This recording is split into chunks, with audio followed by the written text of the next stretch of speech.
Sky News, Sydney.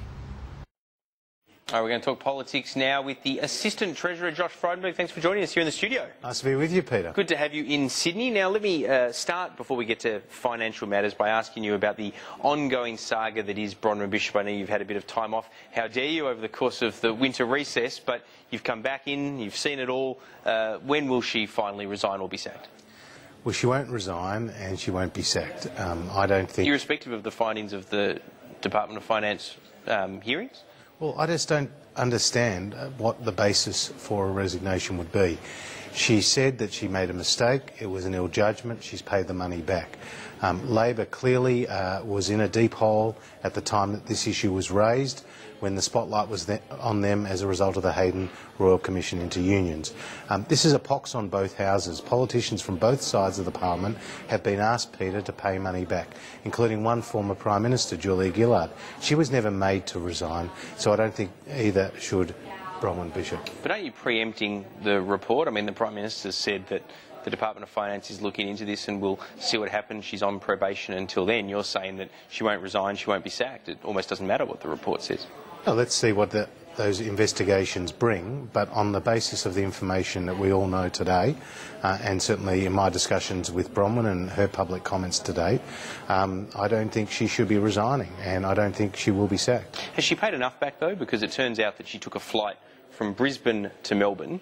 She's paid back the chopper and the fine attached to that the Prime Minister introduced, but she hasn't paid back the flight to Brisbane. She hasn't paid back the two other fixed-wing charter flights that she took. And now today there's this news that it would seem, at least according to Kate Ellis, that there may well be no committee business or no verifiable proof of committee business on her trip to Sophie Mirabella's wedding. She never paid any of that back, even though Tony Abbott paid it back, George Brandis paid it back some time ago. Well, as I understand it, she has paid back the money in relation to the chopper flight. On these other issues you raise about Sophie Mirabella's wedding, that's best directed towards her. She said there was official business, and so, you know, I take Bronwyn at her word on that. So I don't think, as Christopher Pyne said the other night, I don't think the punishment would fit the crime if she was asked to resign.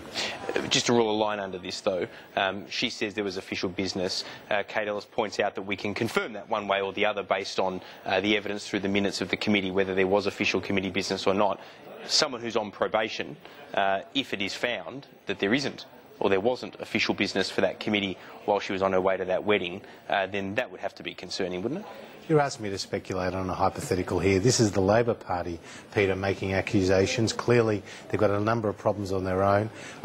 They had a disastrous national conference. Bill Shorten was undermined by members of his own front bench. There are effectively two leaders of the Labor Party today, Tanya Plibersek and Bill Shorten. We know what her ambitions are. I just think this is the politics of distraction. All right, let's get to something that's perhaps a distraction, but at least it's in your portfolio area.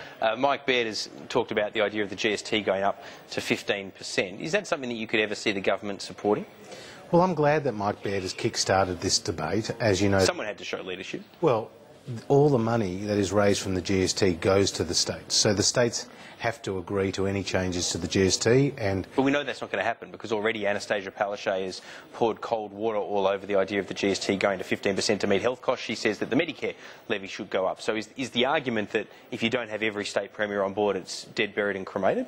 Well, if you don't have all state premiers on board, it just can't happen legislatively. But the point is, Mike Baird has started a discussion. If you go back to when the GST was brought in by John Howard and Peter Costello, they abolished more than 30 other taxes, state and federal taxes. We're not a party that wants to see an increase in taxes. We want to see a more efficient base of taxes and lower taxes and simpler taxes. So if you're going to have a discussion about increasing the GST, at the same time you need to have a detailed discussion about the abolition of other taxes. What about payroll tax? I think that's a disincentive to employ people. At least Mike Baird has kick-started this discussion. I think that's useful. The GST is our third largest tax. It takes in just over $56 billion a year. If you look across the OECD, the developed economies of the world, they have higher GSTs than we do. More than, on average, a double of our 10% rate, and our GST actually only covers less than 50% of our consumption, of our goods and services that we consume, because it doesn't affect health, doesn't affect education, financial services and the like. So can you see any circumstance under which the government would be prepared to go to the next federal election advocating a rise of the GST, obviously in conjunction, like John Howard did in '98, with a plethora of other tax cuts? The idea of the GST and the abolition of other taxes being on the table, then let people have that discussion. That's the purpose of our discussion paper, unlike the report that was done by Ken Henry and given to Wayne Swan, which stayed in the bottom drawer for 6 months. We're genuine about tax reform. I mean, take income tax, and Joe Hockey's alluded to income tax cuts. But in reality, the budget forward estimates show no change to that. If anything, as you say, we've got the temporary deficit levy on top, and bracket creep is doing a lot of heavy lifting to repair the budget. So if... No disagreement there. Is any of that going to change? I mean, it's one thing for him to rhetorically say something has to be done. It's another thing for him to muscle up and really put it in the budget papers. We didn't see that in May. Well, we need to have this discussion. If you're going to have tax cuts, you need to make an allowance for what that means to your revenue, to your bottom line. So these are the discussions we're having behind closed doors, but we're genuine about tax reform, and boy, does Australia need it. Federal Labor just rule out cold doing anything on the GST. Does that frustrate you, that they just rule out a tax change in an important area of tax reform, potentially just without a word?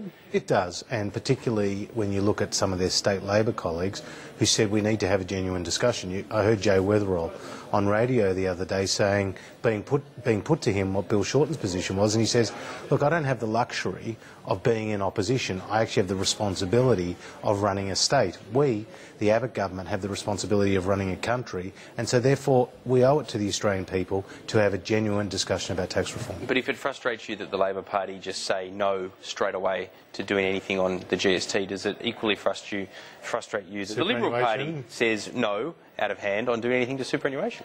Well, what we have said is we'll stick to our election commitment, and our election commitment was no unexpected or adverse changes to superannuation. Their election commitment was no change to the GST. Yes, but at least we're saying on the superannuation, we understand that that's people's hard-earned savings. We are saying that philosophically, we don't want to see an increase in tax on their savings. When it comes to the pension, that's more of a welfare payment, a handout, and we've just found $2.4 billion worth of savings. We've got a philosophical approach to why we're not touching superannuation. They have a political approach to why they're opposing a GST. Well, firstly, when you say you've got a philosophical approach to why you oppose superannuation reform, it's not one that is shared by Arthur Sinodinos. Well, that's a question you have to put to Arthur. Well, we have put it to Arthur, and he says it's not a position that's shared by Arthur Sinodinos. Well, Tony Abbott, Joe Hockey, our front bench, have made it very clear that our position is no adverse or unexpected changes to super. You see, Labor... It's a big division, though. Your person, the man, the former Howard government chief of staff, for 10 years, you worked for him. He held your portfolio before you now hold it as assistant treasurer. In that structure, he's not some minnow on the backbench that says we should do this. He's a powerful figure, and he's not alone. I mean, Tony Shepherd says it, David Murray says it, Joe Hockey used to say it, but of course he doesn't anymore. Why rule it out? And Arthur's opinions are deeply valued, and as you say, he's a man of immense experience and a good friend of mine. But we don't want to go back to where the Labor Party was, which was a dozen unexpected or adverse changes to super, an extra $9 billion worth of taxes, despite Chris Bowen putting out a press release as Treasurer of this country on the eve of the 2013 election, saying we will not make any changes to super or no extra taxation changes for 5 years. Lo and behold, they have done that. Now, their changes don't stand up to the scrutiny that we have been showing, which is they affect more than 400,000 people, even though Labor said it only affects 170,000 people, and it will increase over time because they haven't indexed the thresholds. Does the Liberal Party select its MPs and senators as well as its front benches on merit? Oh, absolutely. And you know, so why are there no or few meritorious women in the Liberal Party? Well, I don't think Julie Bishop and Susan Ley, who sit in Cabinet, would agree with that statement. I asked this question of Michaelia Cash. You raise Julie Bishop and you raise Susan Ley as well. Who's your third highest quality Cabinet female representative? Well, I think knocking on the door of Cabinet clearly is both Michaelia Cash and Maurice Payne, and you've also got Fiona Nash in the ministry as well from the National Party. We need to get more women into Parliament, no doubt about that. But our party has been a party of historic first when it comes to women, Peter. If you look at the Howard years, you had Amanda Vanstone, you had Kay Patterson, you had Jocelyn Newman, all Cabinet ministers. You had the first ever female president of the Senate in Margaret Reid. Now, sure, she's a bit embattled, but Bronwyn Bishop is the first female speaker. So why has it gone backwards, though? I mean, it has gone backwards. The number of women in the Parliament for the Liberal Party, the number of women in the Cabinet for the Liberal Party has literally gone backwards from 7, 8 years ago when you were last in power. Well, it's a merit-based decision process, and it is one in the hands of the Prime Minister. I certainly believe we've got a high-quality female members of Parliament, both in the House and the Senate. But it's a fair You'll question. see more promotions in due course. But it is a fair question, though, isn't it, that if it is a merit-based system and it's gone backwards from what it was 8 years ago, when, whether it's in corporate Australia or whether it's in the Labor Party, the numbers have shot up of women in senior management roles or women on the Labor front bench, why are there not enough, let's put it that way rather than no, why are there not enough meritorious women seeking entry to Parliament?